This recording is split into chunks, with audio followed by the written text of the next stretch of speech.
me, Brixel.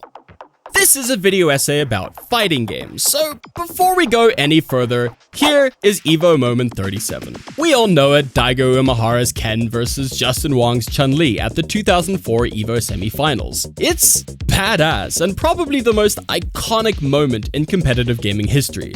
Now, this video has nothing to do with Moment 37. But making a video essay about fighting games means you're contractually obligated to show the Daigo parry at least once. So here it is. You're welcome.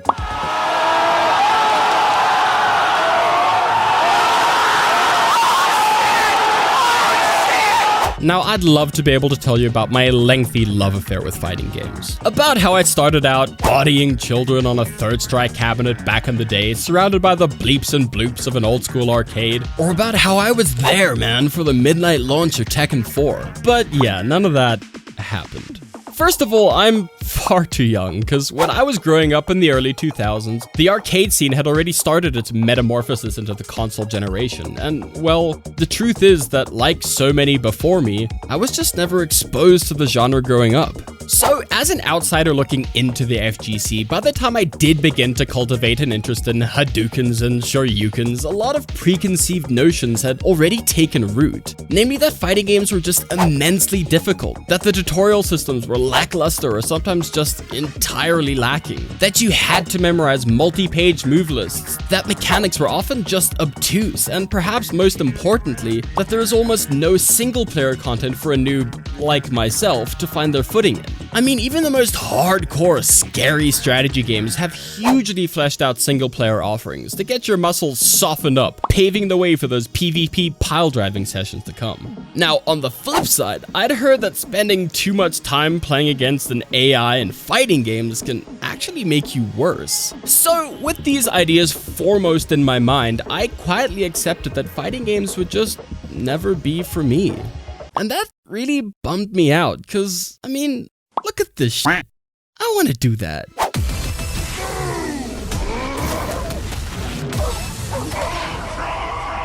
Now, let's be honest, depending on where you look, you can find evidence to support all the beliefs held by my younger self. Some fighting games are immensely difficult. Their tutorials do suck.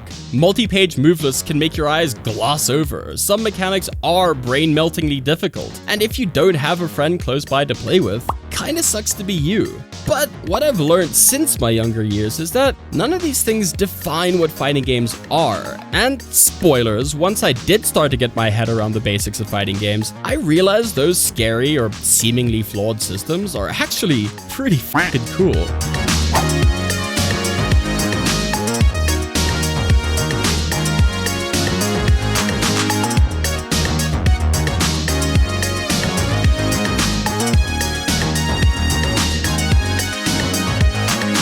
Now, I'm sure that we've all heard the analogy that learning fighting games is like learning a new language. And I know hearing that can be pretty daunting, especially when you just want to pick up a game for after work.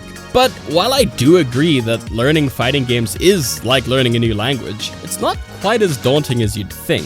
Cause let me be the first to tell you that you've probably learned dozens of video game languages already, just by virtue of playing video games. Let me run some examples by you.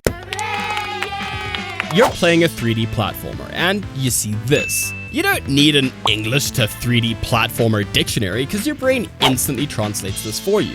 This is 3D platformer 4, a climbable vertical surface. And we all know this despite never having actually seen people scaling the walls of Ivy League schools. Next example, you're playing a shooter, first person, third, or otherwise, and you see this. What's the first thing you think when you see this barrel?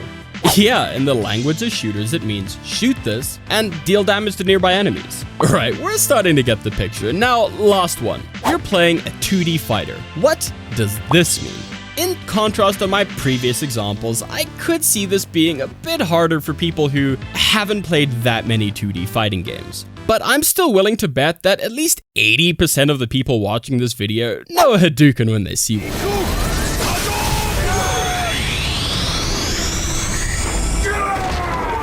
What's more impressive is that you could very well know this input without ever having played a Street Fighter game. And that is because of how universal the language of fighting games has become within the genre. It's said that Takashi Nishiyama, the creator of Street Fighter, based the iconic motion input on the animation of the Hadouken itself. Hands cupped at the waist, then brought up and forward, resulting in a powerful ki blast. But yeah, whatever it was based on, the idea clearly worked well. It worked so well, in fact, and felt so natural that it stuck around to this day, nearly 40 years after its initial inception. And it's not just in Street Fighter. As I said before, this language is universal at this point. From King of Fighters to Dragon Ball Fighters, from Guilty Gear to fucking Smash Bros. Hell, at this point, the quarter circle punch is probably about as famous as Ken and Ryu themselves. And this brings me back to the topic at hand, the language of fighting games. Now yes, not every fighting game has motion inputs, most notably 3D fighters, and not every quarter circle punch makes a fireball. But if the game you're playing has motion inputs and the character you're playing has some kind of fireball, chances are high that a quarter circle punch will do it. Unless you're a fucking charge character, put that dolphin away. And herein lies the magic of the language. Let's go back to those exploding barrels for a second. When was the last time a game outright told you that barrels explode when shot? I'm struggling to remember a single instance off the top of my head, and yet imagine shooting a barrel and it didn't explode. Now let's say you're playing a co-op shooter with a buddy, and that buddy's never played a shooter before. The knowledge that barrels explode when shot would inherently put you at an advantage. Imagine playing, I don't know, Left 4 Dead, only to wonder how the hell your co-op partners are doing so much more damage than you. At some point, you might ask them what you're doing wrong, and they might respond, guess my aim is just better. The point being that someone fluent in the language of shooters probably wouldn't even consider that someone didn't know this. Because after decades of exploding barrels in video games, this knowledge is essentially hard-coded into our DNA. Now let's say you're playing Guilty Gear with a friend who's never really played fighting games before. You helpfully tell them that holding back blocks attacks, but inevitably, they're gonna get frustrated and wonder why the hell they're still getting hit. That's because they're lacking a fundamental rule of fighting game grammar. High blocks high, low blocks low. Block high and low, still get hit by a throw. This rule can be compared to a fundamental rule of spelling in the English language. I before E, except after C. It applies to thousands, if not millions of words, and without it, spelling wouldn't really work. All your words would look weird. And in the same vein, if you didn't know that a throw counters a block, you'd have no idea why your character keeps ending up in the fucking stratosphere, held in the loving embrace of Zangief or Potemkin. And if they seize onto a sufficiently feisty exception to a reigning rule, their misunderstanding of the foreign sovereign language of fighting games could be heightened. And at that point, they'll either rage or forfeit. Boom! Was that worth the effort it took? Fuck yeah. But this brings up a question. Are fighting games at fault if they don't teach players the language? Now, yes, with the previously mentioned metamorphosis from the arcade scene to the console generation, most fighters have started to include tutorial modes, and some of them are actually getting pretty good. But most assume a lot of foundational knowledge on the part of the player. So you may immediately respond that, yes, obviously, a fighting game should explain its mechanics. But then again, when was the last time a shooter told you that barrels explode? You probably don't even remember how much trouble your first shooter gave you. Likewise, I doubt most of you remember your first in-game vine wall. These days, most games don't bother providing an explanation, given that the language is so deeply ingrained in our aged gamer brains. But at some point, every new gamer is going to have to figure out explosive barrels and vine walls, just like they're gonna have to figure out how to throw a Hadouken. Now, initially, this is where my language analogy started to fall apart. Namely because there's a physical component to fighting games that, on the surface, isn't present in learning a language. Motion inputs and muscle memory. But then it hit me. When I was in university, I did a year of, and please forgive my pronunciation, isiklosa. Isiklosa. And let me tell you now, I failed that class hard. Now, yes, I could have worked harder and I could have showed up to class more, but come on, that's not the reason why I failed. Okay, it's the reason why I failed. But on the other hand, my stupid English-speaking mouth really wasn't trained to make the click noises needed to actually speak Xhosa. Now, I genuinely believe that Xhosa is one of the most beautiful languages on the planet. And in the same vein, Street Fighter is one of the most beautiful series of games ever made. But as with the various clicks in Xhosa, if you can't do a quarter circle input, you're not going to be able to speak the language of fighting games at a proficient enough level to play Street Fighter. So, now that we know what we're learning, how do we actually learn it? Firstly, I have a confession. I'm not particularly good at fighters myself, but I am good at research. And I found that the best way to learn a fighting game is, incidentally, also the best way to learn a new language. And yes, this time I do mean an actual language, like French or Klingon. The best way to learn a new language is to immerse yourself in it. Speak it as often as you can, in as many contexts as you can. Dive headfirst into the culture. Learn from those already fluent, and don't be scared of making mistakes.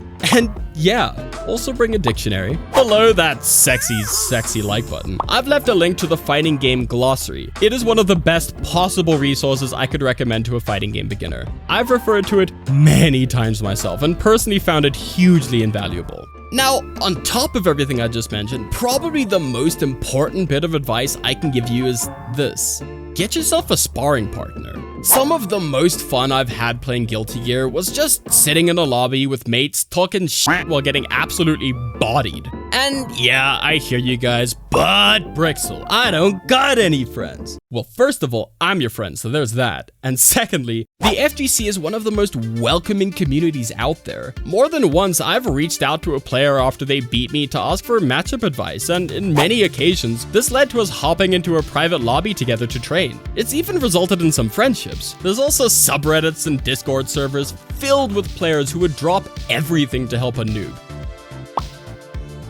Okay, now you've gotten to the end of the video and you're feeling a little FGC curious. Well, 2023 is a great year to get into fighting games. I, for one, am hyped for what's coming this year. We got Street Fighter 6, Tekken 8, Grand Blue Fantasy Versus, Mortal Kombat 12, probably. Plus, thank fucking God for us living several thousand miles away from the nearest servers, a slew of titles are getting rollback netcode updates, even old ones. The FGC also happens to be the home of some of the best content creators on this dang website, with the likes of Core Gaming, who makes some of the best gaming video essays I've ever seen, Gecko Squirrel, Action Esport, Maximilian Dude, Rooflemonger, and tons more. Plus, don't even get me started on how fucking hype the competitive scene is. I'd be comfortable in saying that it's better than most traditional sports, and definitely better than most esports. So, after all of that, if you're thinking about learning the language of fighting games, I'd say it's pretty damn worth it.